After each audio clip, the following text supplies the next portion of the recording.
Hello কৃষক বন্ধুরা, আবার আমরা আজকে পেঁপে কাম মিশ্র চাষ অর্থাৎ পেঁপের সঙ্গে মিশ্র চাষ পদ্ধতি, যাতে পেঁপেটাকে টিকিয়ে রাখার জন্য আমাদের পর্যাপ্ত খরচ যেটা সেটাকে পুষিয়েও যাতে সাইডে আরও কিছু ইনকাম হয়, তার জন্য আমরা বিভিন্ন পদ্ধতি অ্যাপ্লাই করছি। তার মধ্যে শশা লাগানো একটা।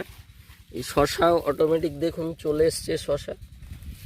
শশা হচ্ছে, প্রতিটা ডগায় শশা আছে, কিন্তু আমাদের গাছটা লাগানো একটু ডিফারেন্স হয়ে গেছে। এই গাছটা যদি এই পর্যন্ত হতো, ঘন ঘন হতো, এই দেখুন শশা,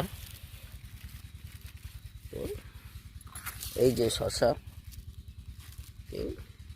তার মানে পেঁপের সঙ্গে মাঝে মাঝে গাছটা যখন বড় হয়ে যায় তখন আমরা সামথিং, যদি যেমন আমরা করেছিলাম পালং, আমরা করেছিলাম ফুলকপি, বাঁধাকপি, সঙ্গে কিছুটা জায়গায় টেস্ট হিসাবে আমরা শশা লাগিয়েছি।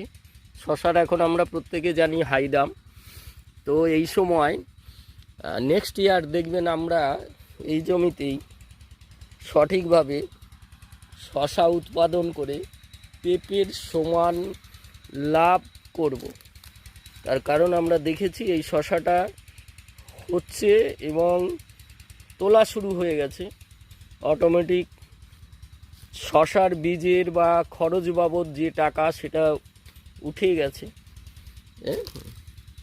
এই দেখুন শশা গাছ, দুর্দান্ত গাছ।